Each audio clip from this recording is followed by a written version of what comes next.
السلام علیکم دوستو، welcome to my channel horror story Urdu.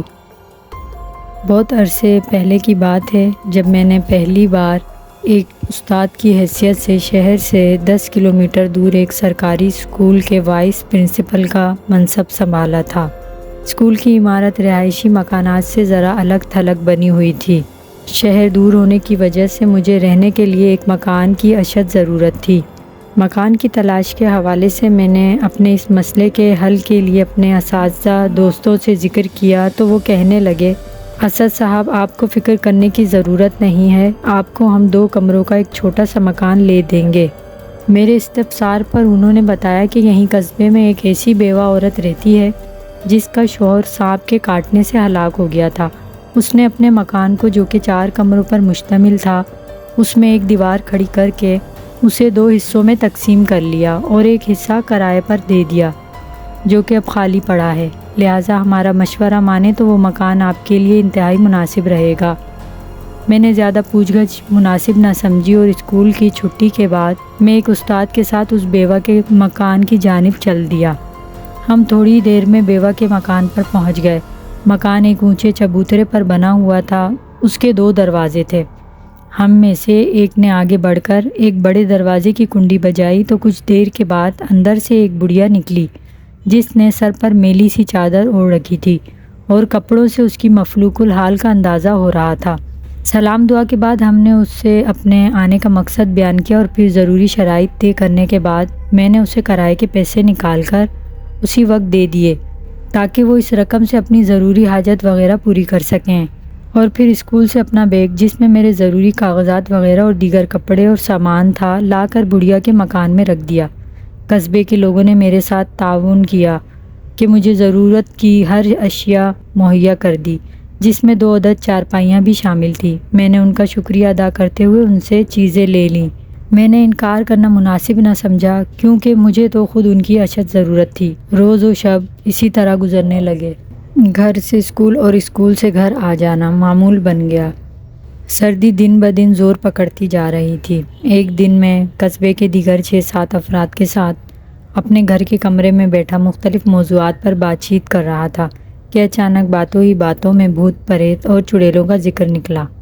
میں سرے سے ہی ان بھوت پریت اور آصف وغیرہ کو نہیں مانتا تھا، مگر مجھے حیرت اس بات کی تھی کہ میرے ساتھ پڑھانے والے میرے دوسرے دونوں اساتذہ بھی اس بات پر زور دے رہے تھے کہ انہوں نے بھوت پریت کو نہ صرف دیکھا ہے بلکہ ان کی کارستانیوں کے بھی چشمدید گواہ ہے۔ میرے پوچھنے پر انہوں نے باتوں باتوں میں بتایا کہ قصبے کے شمال جنوب کی جانب ایک چھوٹا سا گھنا جنگل ہے۔ اس جنگل میں کبھی کبھار قصبے کے لوگ بھیڑ بکریاں چرانے چلے جاتے تھے۔ ایک بار قصبے کے ایک نوجوان راجو جو کہ اپنی بکریوں کو ہانکتا ہوا جنگل کی طرف لے جا رہا تھا تو اس نے دیکھا کہ جنگل میں ایک جانب بہت پرانے کھنڈرات تھے جنہیں دیکھ کر لگتا تھا کہ شاید صدیوں پہلے وہاں کوئی ہوتا تھا، مگر اب انہیں دیکھ کر وحشت طاری ہوتی تھی۔ وہ بڑا حیران ہوا اور آہستہ آہستہ چلتا ہوا جیسے ہی ان کے نزدیک پہنچا تو اس کے ایک ٹوٹے ہوئے کمرے سے ایک عجیب الخلقت آدمی جس کے بال سرکنڈوں کی طرح کھڑے تھے، جس کا رنگ نارنجی تھا اور اس نے ایک لمبا سا چوغت زیب تن کیا ہوا تھا۔ اس کی انگلیوں کے بڑے بڑے ناخن جو آگے سے مڑے ہوئے تھے ایک ڈراؤنی آواز نکالتا ہوا اس کی جانب لپکا۔ اس عفریت کے اچانک نمودار ہونے پر جیسے ہی اس نوجوان کی نگاہ پڑی تو وہ خوفزدہ ہو کر اپنی بھیڑ بکریاں وہیں چھوڑ کر سرپٹ قصبے کی جانب بھاگا اور سیدھا گھر آ کر سانس لیا، پھر مختصر طور پر اپنے گھر والوں کو اس عجیب و غریب بلا کے متعلق بتا دیا۔ بعد میں 3 روز تک بخار میں مبتلا رہنے کے بعد اس کا انتقال ہو گیا اور پھر کسی کی ہمت نہ ہوئی کہ دوبارہ اس جنگل کا رخ کرتا، لیکن کافی مدت گزرنے کے بعد بھی اس عفریت نے کبھی قصبے کے کسی شخص کو یہاں آ کر نقصان پہنچانے کی کوشش نہیں کی۔ کچھ عرصے تک قصبے کے نوجوان باری باری اپنے گھروں کا پہرا دیتے رہے کہ کہیں وہ بلا انہیں کوئی نقصان نہ پہنچا دے، مگر 10 روز تک مسلسل جاگتے رہنے اور چوکیداری کرنے کے باوجود انہیں وہ بلا قصبے میں آتی نظر نہیں آئی۔ میں خاموشی سے ان کی باتیں سنتا رہا اور میرے چہرے پر ایک مسکراہٹ تھی جیسے میں ان تعلیم یافتہ لوگوں کی جہالت پر دل ہی دل میں ہنس رہا ہوں، لیکن شاید کوئی بھی میری اس مسکراہٹ کے پیچھے چھپے میرے خیالات کو محسوس نہیں کر سکا۔ جب وہ شخص یہ قصہ بتا کر خاموش ہوا تو میں نے کہا، میں ان بے فضول باتوں کو قطعی نہیں مانتا۔ اگر آپ لوگ چاہیں تو میں کھنڈرات میں جا کر آپ لوگوں کے وہم کو جھٹلا سکتا ہوں۔ میری اس بات پر سب ایک دوسرے کا منہ تکنے لگے اور مجھے اپنی اس بات کا یقین دلانے کی کوشش کرنے لگے، مگر میں برابر انکار کی صورت میں سر ہلاتا رہا۔ آخر یہ طے پایا کہ اگر میں اکیلا ان کھنڈرات میں 2 راتیں گزار کر واپس زندہ لوٹ آیا تو قصبے کے لوگ انعام میں مجھے 1 گائے دیں گے، لیکن اس ساری کارروائی میں اگر میرا کوئی جانی نقصان ہوا تو اس کی ذمہ داری میری اپنی ہوگی اور وہ کسی طور پر بھی قصوروار نہ ہوں گے۔ پھر یہ خبر جنگل میں آگ کی طرح سارے قصبے میں پھیل گئی کہ اسکول کے نئے وائس پرنسپل صاحب پرانے کھنڈرات میں 2 راتیں گزارنے جا رہے ہیں۔ پہلے تو قصبے کے بڑے بوڑھوں نے مجھے بہت سمجھانے کی کوشش کی، مگر میری ضد دیکھتے ہوئے پیچھے ہٹ گئے اور مجھے میرے حال پر چھوڑ دیا۔ بہت سے افراد ایسے تھے جن کے چہروں سے اندازہ ہوتا تھا کہ وہ دل ہی دل میں مجھے اس عفریت کے ہاتھوں ختم کرا بیٹھے ہوں اور انہیں میری جوان موت پر دلی افسوس ہو رہا ہو۔ پھر ایک روز جب کہ شام کے سائے گہرے ہو رہے تھے، قصبے کے لوگوں نے مجھے قصبے سے دور اس پرانے کھنڈرات کی طرف جانے والے راستے پر چھوڑ دیا اور مجھے خدا حافظ کہتے ہوئے واپس چل دیے۔ میرے ہاتھوں میں اس وقت ایک تھیلا جس میں کھانے پینے کی کچھ چیزیں اور دوسری ضروری اشیاء رکھی تھیں۔ میں نے قصبے کے لوگوں کی بے فضول باتوں کی وجہ سے ان پرانے کھنڈرات میں جانے کی بات کی تھی تاکہ میں وہاں جا کر پتہ لگا سکوں کہ آیا حقیقت میں وہاں کوئی غیر مرئی مخلوق کا بسیرا ہے یا لوگوں نے خواہ غلط افواہیں پھیلا کر قصبے کے لوگوں کو خوفزدہ کر دیا ہے۔ انہی باتوں کے ڈر کی وجہ سے قصبے کے لوگ اپنے مویشیوں کو جنگل کی جانب لے جانے سے کتراتے تھے۔ میں یہی سوچتا ہوا آہستہ آہستہ گنگناتا ہوا ہاتھ میں تھیلا تھامے جنگل کی طرف جانے والے راستے پر بڑھا جا رہا تھا۔ موسم میں خنکی کی وجہ سے میں نے اپنے کندھے پر ایک کمبل رکھا ہوا تھا۔ ہلکی ہلکی سردی بھلی محسوس ہو رہی تھی۔ چاند اپنے پورے جوبن پر تھا اور دور آسمان پر ایک گول تھال کی مانند چمک رہا تھا جس سے آس پاس کا علاقہ روشنی میں نہایا ہوا تھا۔ آہستہ آہستہ چلتے ہوئے میں کچھ ہی دیر میں اس جنگل کے قریب پہنچ گیا۔ جنگل کے درخت دور سے کسی دیو کی طرح نظر آ رہے تھے۔ ابھی میں نے 1 کلومیٹر کا فاصلہ ہی طے کیا ہوگا کہ دور مجھے ان کھنڈرات کے حولے دکھائی دیے۔ جنگل کے اندھیرے میں وہ کھنڈرات بہت پراسرار اور دل دہلا دینے والا منظر پیش کر رہے تھے جنہیں دیکھ کر جسم پر ہیبت طاری ہو رہی تھی، لیکن اس کے باوجود میں بڑی بے خوفی سے آگے بڑھتا چلا گیا۔ کھنڈرات کی عمارت اب میری آنکھوں کے سامنے تھی۔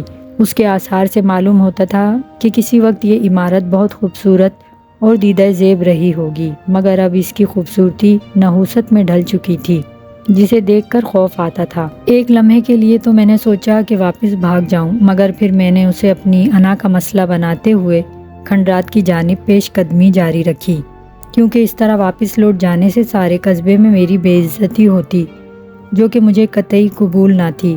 اس لیے میں نے یہ سوچتے ہوئے کہ اب چاہے جان ہی کیوں نہ چلی جائے، میں مقررہ مدت ان کھنڈرات میں گزار کر ہی لوٹوں گا۔ یہ سوچتے ہوئے میں نے تھیلے میں ہاتھ ڈال کر ٹارچ نکالی اور اس کا رخ ان بھیانک دکھائی دینے والے کھنڈرات کی طرف کر کے بٹن دبا دیا۔ روشنی کا ایک تیز دھارا سامنے پڑا اور اس میں ہر شے واضح اور صاف نظر آنے لگی۔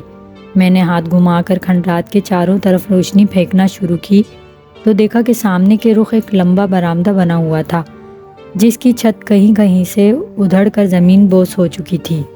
میں نے اپنے رہنے کے لیے کوئی صاف سی جگہ کا انتخاب کرنا چاہا، لیکن کمروں میں بے انتہا گندگی اور بدبو پھیلی ہوئی تھی۔ وہاں تو ایک پل کھڑا ہونا بھی دشوار محسوس ہو رہا تھا۔ یہ دیکھ کر میں نے گھوم پھر کر دوسرے کمروں کا جائزہ لینا شروع کیا، جو عمارت باہر سے چھوٹی سی معلوم ہو رہی تھی، مگر اندر سے اس میں برآمدوں اور کمروں کا جال سا پھیلا ہوا تھا۔ کبھی کبھی جنگل سے گیدڑوں اور الوؤں کی آوازیں سنائی دیتی تو خوف سے دل لرز جاتا۔ عمارت کے ایک کمرے سے میرے کانوں میں ایک تیز نسوانی چیخ کی آواز سنائی دی۔ آواز سے معلوم ہو رہا تھا کہ جیسے کوئی تیز چھری سے کسی عورت کو ذبح کر رہا ہو۔ خوف سے میرے جسم کے رونگٹے کھڑے ہو گئے۔ میں نے تیزی سے اس کمرے کی طرف روشنی پھینکی اور تیز روشنی میں مجھے جو کچھ نظر آیا، خوف سے میرے جسم کے رونگٹے کھڑے ہو گئے۔ میں نے تیزی سے اس کمرے کی طرف روشنی پھینکی اور تیز روشنی میں مجھے جو کچھ نظر آیا وہ میری رگوں میں خون منجمد کر دینے کے لیے کافی تھا، کیونکہ سامنے ایک عورت کی لاش پڑی تھی اور اس کے سینے میں ایک خنجر دھسا ہوا تھا اور اس کے جسم سے تازہ تازہ خون نکل کر بڑی تیزی سے زمین پر پھیلتا چلا جا رہا تھا۔ اس عورت کے چہرے پر انتہائی تکلیف کے آثار تھے، مگر سوال یہ پیدا ہوتا تھا کہ اسے قتل کس نے کیا۔ ابھی میں اسی شش و پنج میں کھڑا یہی سوچ رہا تھا کہ میرے دیکھتے ہی دیکھتے اس عورت کی لاش گھلنے لگی، اور تھوڑی دیر میں جہاں اس کی لاش پڑی ہوئی تھی وہاں اب سیاہی مائل دھبا رہ گیا تھا۔ ٹارچ مسلسل روشن تھی اور اس کی روشنی اس عورت پر ہی ٹکی ہوئی تھی۔ عورت کی لاش کو یوں تحلیل ہوتا دیکھ کر خوف سے میری سٹی گم ہو گئی تھی۔ میں نے دل ہی دل میں جو قرآنی آیات یاد تھیں انہیں پڑھنے لگا۔ میں ڈر کر واپس برآمدے کی طرف بھاگا اور برآمدے کی دیوار سے کمر لگا کر بیٹھ گیا۔ رات آہستہ آہستہ بیت رہی تھی۔ کچھ دیر تک سکون رہا اور میں سوچنے لگا کہ جس طرح اس عورت کا واقعہ پیش آیا ہے، اس سے تو یہی لگتا ہے یہ کھنڈرات واقعی آسیب زدہ ہیں، اور لوگوں کی بتائی ہوئی باتوں سے تو یہی ظاہر ہو رہا تھا، لیکن مجھے اس بات کا اطمینان تھا کہ اس واقعے کے بعد سے ابھی تک کچھ اور انہونی نہیں ہوئی تھی۔ اس لیے میں بے خوفی سے بیٹھا یہی سوچتا رہا، لیکن یہ میری خام خیالی تھی۔ ابھی میں انہی سوچوں میں غرق تھا، مجھے یوں محسوس ہوا کہ جیسے کوئی انتہائی دبے قدموں سے میرے پیچھے والی دیوار کی طرف سے میری جانب بڑھ رہا ہے۔ میں نے جلدی سے تھیلے میں سے ٹارچ نکال کر اس کی روشنی اس جانب پھینکی جہاں سے مجھے ان پراسرار قدموں کی آہٹیں سنائی دی تھیں، لیکن مجھے وہاں روشنی میں کچھ دکھائی نہیں دیا۔ میں نے اسے اپنا وہم سمجھتے ہوئے ٹارچ بجھا کر دوبارہ تھیلے کے ساتھ ہی رکھ دی۔ ابھی میں نے ٹارچ بند کر کے رکھی ہی تھی کہ اچانک مجھے یوں لگا جیسے میرے سامنے والے کمرے میں کوئی باتیں کر رہا ہو۔ یوں لگتا تھا جیسے کمرے میں موجود لوگ کسی مسئلے پر زور و شور سے بحث کر رہے ہوں۔ میں نے کان لگا کر ان کی باتیں سننے کی کوشش کی تو جو باتیں میرے کانوں میں پڑی اسے سن کر تو میرے رونگٹے کھڑے ہو گئے۔ وہ میرا نام لے کر کہہ رہے تھے کہ برآمدے میں بیٹھے ہوئے شخص کو یہاں قبر کھود کر دفن کر دینا چاہیے، تاکہ اس طرح کا کوئی اور سرپھرا دوبارہ یہاں آ کر ہمیں پریشان نہ کرے۔ پتہ نہیں یہ انسان ہمیں کیوں پریشان کرنے کے لیے چلے آتے ہیں۔ اس بار اسے ایسا سبق سکھاتے ہیں کہ اس کا عبرتناک حشر دیکھ کر کوئی دوبارہ ہمارے مسکن کی طرف آنے کو سوچ بھی نہ سکے۔ یہ آواز سنتے ہی مجھے یوں لگا جیسے 2-3 افراد فرش پر سلیپر گھسیٹتے میری ہی جانب بڑھے چلے آ رہے ہوں۔ میں آنکھیں پھاڑے اسی جانب دیکھ رہا تھا جہاں سے سلیپروں کے گھسیٹنے کی آوازیں سنائی دے رہی تھی، جو لمحہ بہ لمحہ میرے قریب آتی جا رہی تھی۔ اور پھر اچانک 3 ہیولے جنہوں نے لمبے لمبے سیاہ چوغے پہن رکھے تھے اور ان کے چہرے گھونگھٹ میں چھپے ہوئے تھے، وہ مجھ سے کچھ فاصلے پر آن کر رک گئے۔ ان کے ہاتھوں کی انگلیوں کے مڑے ہوئے ناخن چاند کی روشنی میں بہت ڈراؤنا منظر پیش کر رہے تھے۔ میں نے دل ہی دل میں چند قرآنی آیات پڑھ کر ان کی طرف پھونک دی۔ لمحے بھر کے لیے میری جانب بڑھتے ہوئے قدم رکے اور پھر دوبارہ تیزی سے بڑھنے لگے۔ یہ دیکھ کر میں نے اب اونچی آواز میں آیت الکرسی پڑھنا شروع کر دی اور اس کے ساتھ ہی جلدی سے سائیڈ پر رکھی ٹارچ اٹھا کر اس کی جانب کر کے بٹن دبا دیا اور روشنی کا ایک تیز دھارا ان پر پڑا۔ میں اونچی آواز میں آیت الکرسی کا ورد بھی کرتا جا رہا تھا۔ روشنی کا دھارا ان پر جیسے ہی پڑا تو انہوں نے چیخنا چلانا شروع کر دیا۔ ان کی حرکات سے یوں لگ رہا تھا جیسے کسی نے ان پر ابلتا ہوا پانی یا تیزاب پھینک دیا ہو۔ ان کی یہ حالت دیکھ کر میرا حوصلہ بڑھا اور میں یکدم اٹھ کر کھڑا ہو گیا اور آیت الکرسی پڑھتے ہوئے ان کی جانب مسلسل روشنی پھینکنے لگا۔ مجھے اٹھتا دیکھ کر وہ ہیولے پیچھے کی جانب ہٹنے لگے اور آہستہ آہستہ دوبارہ کمرے میں داخل ہو گئے۔ ان کے کمرے میں جاتے ہی میں نے اطمینان بھرا سانس لیا اور خدا کا شکر ادا کیا کہ اس نے مجھے ان مخلوقوں سے بال بال بچا لیا تھا۔ کچھ دیر تک میں نے کچھ سننے کی کوشش کی، لیکن چاروں طرف خاموشی طاری تھی۔ حتیٰ کہ جس کمرے میں وہ ہیولے دوبارہ گھس گئے تھے وہاں سے بھی اب کوئی آہٹ یا بات کرنے کی آواز سنائی نہیں دے رہی تھی۔ پھر میں ہمت کرتے ہوئے اس کمرے کے ٹوٹے ہوئے دروازے کے سامنے کھڑے ہو کر جب روشنی اندر کی جانب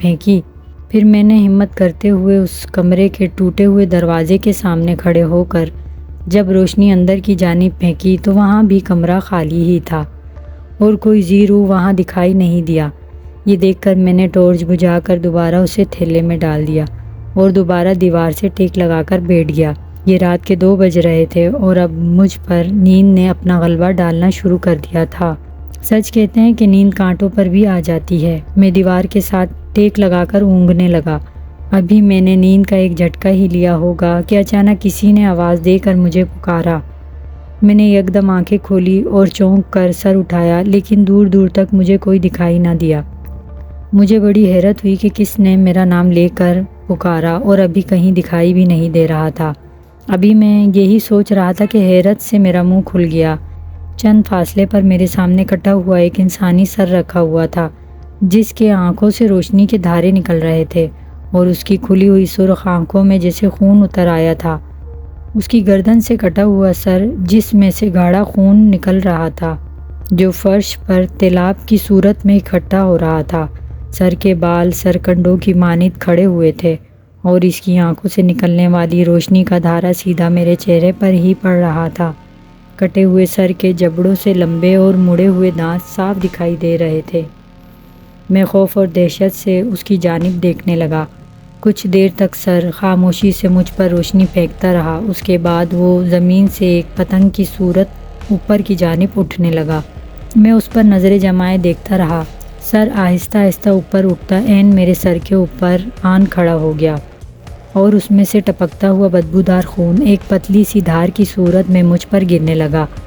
اس نکلنے والے خون سے عجیب سی سرانٹ پھیلنے لگی تھی، جس کی بدبو سے مجھے متلی ہونے لگی۔ کچھ دیر تک خون مجھ پر گرتا رہا۔ اسی دوران مجھے یوں محسوس ہو رہا تھا جیسے میرے تن بدن میں کسی نے آگ کے انگارے بھر دیے ہوں۔ میرا تمام جسم دہکنے لگا تھا۔ میں نے جلدی سے ٹارچ اس کی جانب کر کے زور زور سے آیت الکرسی اور سورہ فاتحہ کی تلاوت شروع کر دی۔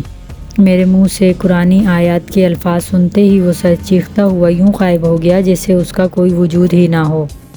اسے غائب ہوتا ہوا دیکھ کر میں نے جلدی سے اپنے اوپر اوڑھا ہوا کمبل اتار کر پھینکا اور پھر قمیض بھی اتار کر پھینک دی۔ کمبل اور قمیض خون سے تربتر ہو گئے تھے۔ کپڑے اتار پھینکنے کے باوجود میرے تمام جسم میں آگ لگی ہوئی تھی۔ نہ جانے وہ کس قسم کا خون تھا جس نے مجھ پر تیزاب کا سا اثر کیا تھا۔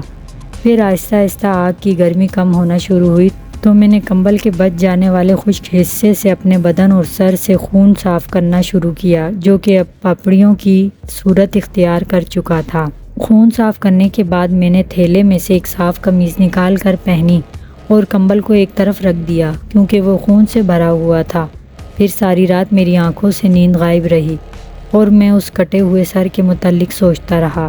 اب آہستہ آہستہ صبح کا اجالا نمودار ہونے لگا تھا اور صبح کا اجالا پھیلتے ہی میری حیرت کی انتہا نہ رہی کہ رات کو جو کپڑے خون سے تر ہو گئے تھے وہ اب بالکل صاف تھے اور انہیں دیکھ کر یوں محسوس ہو رہا تھا جیسے کبھی ان پر کوئی داغ تک نہ لگا ہو۔ میں سمجھ گیا کہ رات بھر وہ شیطانی کرشمہ سازیاں دکھاتا رہا ہے۔ دھوپ پھیلتے ہی عمارت میں گھٹن کا احساس بڑھ گیا تھا۔ میں نے تھیلا ایک جانب رکھا اور عمارت سے باہر آ گیا۔ دور دور تک جنگل پھیلا ہوا تھا اور کسی انسان کا سایہ تک نظر نہیں آ رہا تھا۔ میں ٹہلتا ہوا جنگل کے اندر کی جانب چل دیا۔ جنگل میں جا بجا جھاڑیاں اور درختوں کی بہتات تھی، جس میں جنگلی جانور ادھر ادھر بھاگتے نظر آ رہے تھے۔ رنگ برنگے حشرات الارض زمین پر رینگتے دکھائی دیے۔ میں نے مزید آگے جانے کا ارادہ ترک کر دیا اور واپس کھنڈرات کی جانب پلٹ گیا۔ واپس کھنڈرات میں آ کر میں نے چادر پر آلتی پالتی مار کر تھیلے میں سے ایک کتاب نکالی اور اس کے ورق گردانی کرنے لگا، اور پھر وقت گزرنے کا احساس تک نہیں ہوا اور شام سر پر آ پہنچی اور انتظار کرنے لگا کہ دیکھیں آج وہ شیطانی روحیں کس بھیس میں دکھائی دیتی ہیں۔ رات کے سائے اپنے پر پھیلائے آہستہ آہستہ عمارت پہ چھا رہے تھے۔ عمارت اپنی تمام تر نحوست کے ساتھ اندھیرے میں گم ہوتی جا رہی تھی۔ میں دیوار سے کمر ٹکائے بیٹھا تھا کہ مجھے اپنے سر کے اوپر کسی الو کے چلانے کی آواز سنائی دی۔ میں نے یکدم چونک کر سر اٹھایا تو مجھے چاند کی روشنی میں برآمدے کی چھت میں بنے ہوئے سوراخ سے ایک الو کا چہرہ دکھائی دیا، جس کی بڑی بڑی آنکھوں میں وحشت نمایاں تھی اور اس کی نظریں مجھ پر جمی ہوئی تھی، اور پھر دیکھتے ہی دیکھتے اس الو کا چہرہ کسی چڑیل کے چہرے میں تبدیل ہونا شروع ہو گیا، جس کے منہ سے نکلے ہوئے دو دانت جن سے خون ٹپک رہا تھا منہ کھولے میری جانب دیکھ رہی تھی۔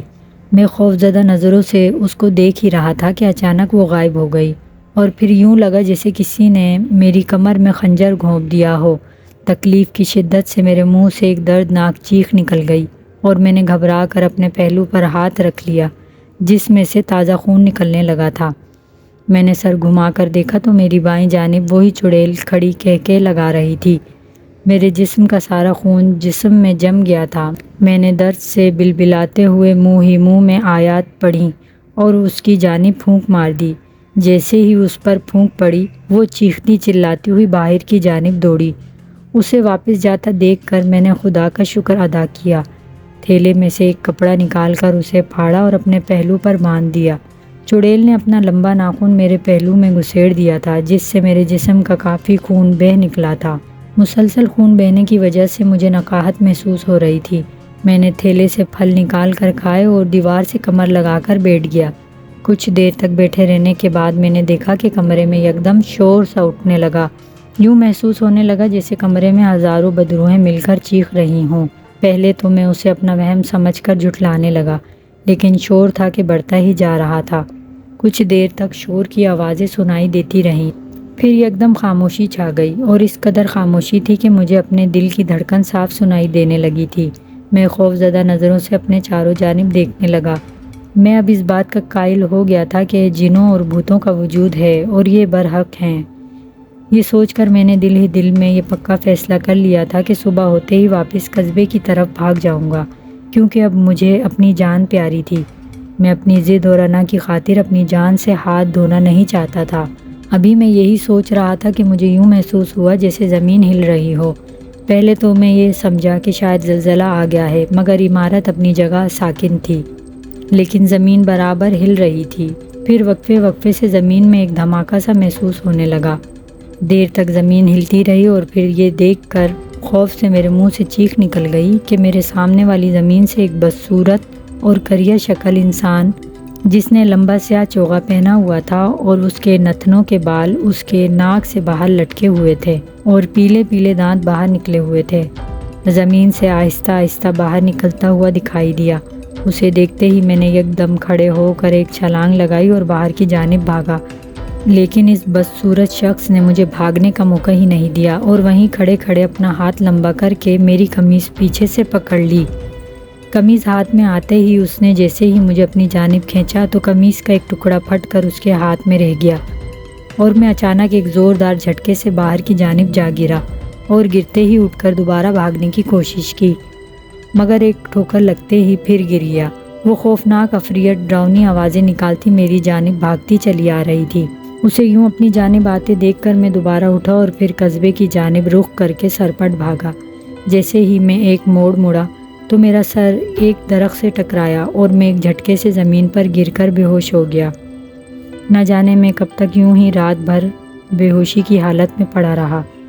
جب میری آنکھ کھلی تو میں نے خود کو قصبے میں اپنے مکان کے ایک کمرے میں پڑا ہوا پایا اور میرے چاروں جانب قصبے کے افراد اور میرے کچھ اساتذہ کھڑے تھے جن کے چہروں پر پریشانی کے اثرات نمایاں تھے۔ مجھے اپنے سر میں ٹھیسیں اٹھتی محسوس ہو رہی تھیں اور رات والا منظر ایک فلم کی صورت میں میرے دماغ میں چل رہا تھا، اور اس کے ساتھ ہی میں نے اچانک جب پہلو کو ہاتھ لگا کر ٹٹولا تو وہاں کپڑا بندھا ہوا تھا۔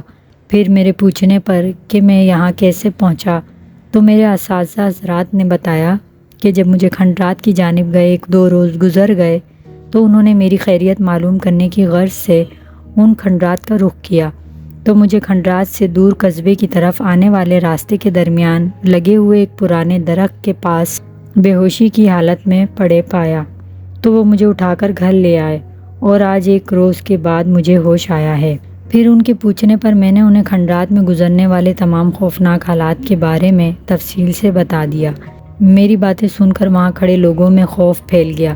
قصبے کے بوڑھے کہنے لگے کہ انہوں نے تو پہلے ہی خبردار کیا تھا اور اس بات سے روکا تھا کہ میں اپنی ضد چھوڑ دوں اور پرانے کھنڈرات کا رخ نہ کروں۔ لوگوں نے بعد میں میری مرہم پٹی کروائی اور صحتیاب ہونے کے بعد میں نے اپنا تبادلہ وہاں سے شہر کے ایک اور اسکول میں کروا لیا، اور آج بھی مجھے جب اس بھیانک کھنڈرات کے واقعات یاد آتے ہیں تو خوف سے میرے جسم کے رونگٹے کھڑے ہو جاتے ہیں اور میں سوچنے پر مجبور ہو جاتا ہوں کہ وہ کون سی طاقت تھی جس کے بلبوتے پر میں اس کھنڈرات میں 2 راتیں گزار کر بھی زندہ رہا۔